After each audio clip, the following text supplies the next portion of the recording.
mi gente and Latino community allies, and those of you that take part in Taco Tuesday, listen up. There's a new superhero coming out of the DC universe, and he's got a little more sabor than your average comic book protagonist. And from a protagonist to a pair of antagonists, looks like Bethenny Frankel is teaming up with Raquel, Rachel, Leviss to shine light on the inner workings of Bravo. And is Arkansas one anti-LGBT bill away from becoming Handmaid's Tale? Welcome back to David Up to Speed, your go-to source for all things pop culture and entertainment. I'm your host, David Correa, the pop culture professional, and today I'm getting into some of the hottest topics from comic books to clowns. Up first, we'll be diving into the highly anticipated movie Blue Beetle and discussing the significance of Latinx representation in Hollywood.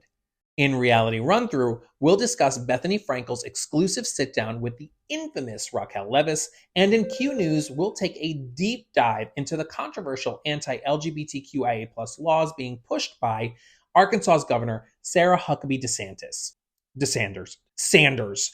I mean, it's the same thing. Tomato, discrimination, discriminación.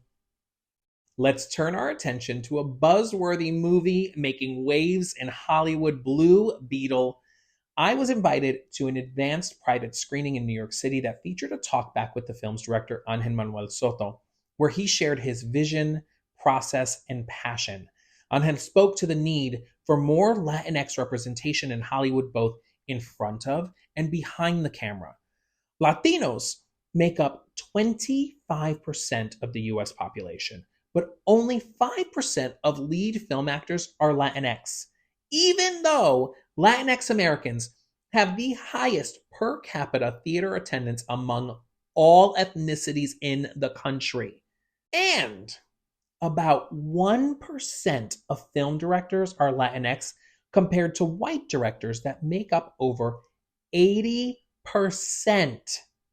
of one of the industry's top jobs.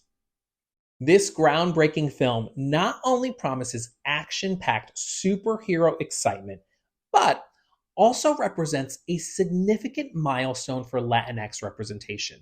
Blue Beetle tells the story of Jaime Reyes, a young Latino who discovers an ancient scarab that grants him incredible powers.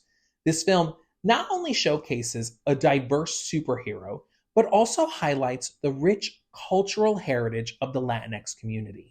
It's a step in the right direction for Hollywood's commitment to inclusivity. By featuring a Latinx superhero as the lead, the film breaks stereotypes and provides much needed visibility for our community. I got to discuss with Ángel what his perspective was on stereotypes, and he said the goal of this creative team was just to tell the story and let our culture speak for itself.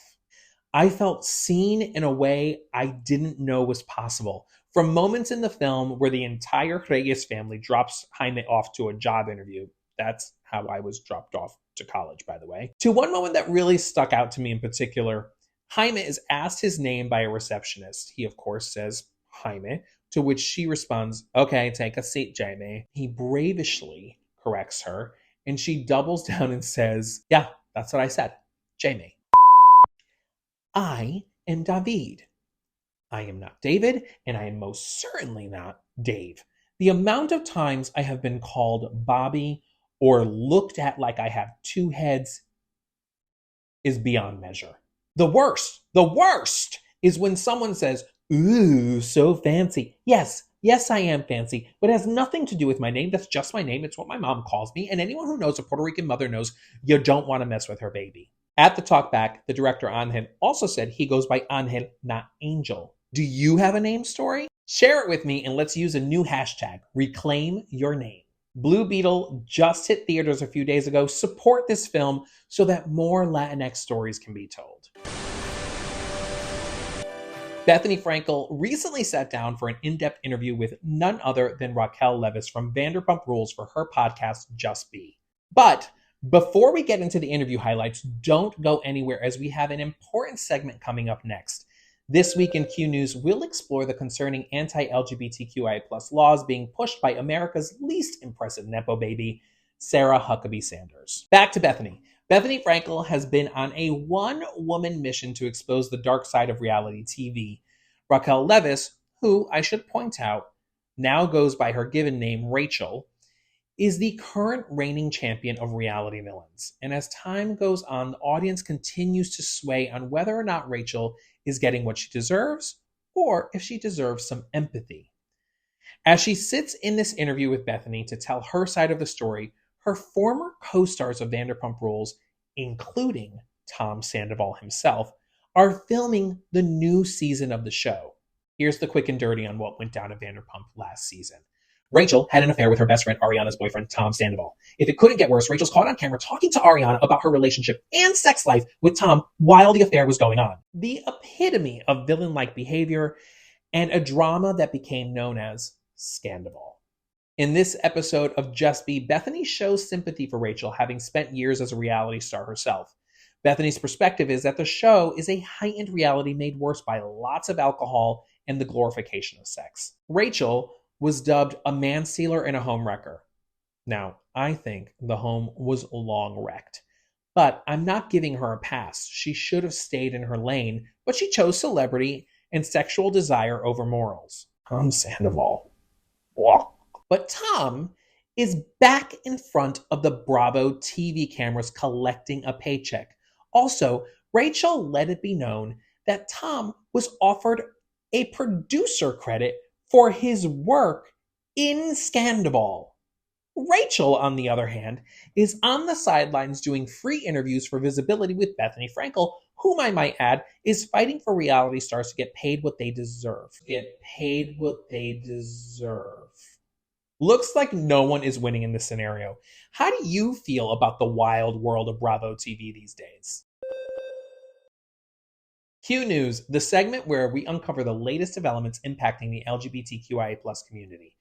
Brace yourselves. Sarah Huckabee Sanders is back in the spotlight, and it's not in a good way. Is it ever a good way? It seems Sarah Huckabee Sanders has been busy signing into law a series of anti-LGBTQIA+ bills, leaving us scratching our heads and questioning how it's 2023 and we're still dealing with blatant attacks on equality. One of these bills, dubbed the Don't Say Gay bill, sound familiar? Echoes similar legislation to what infamously passed in Florida. Yes, you heard that right. Sarah Huckabee Sanders thinks it's necessary to restrict education about LGBTQIA+ issues. I guess she believes in the saying, ignorance is bliss. But we all know knowledge is power. But wait, it gets even more disheartening.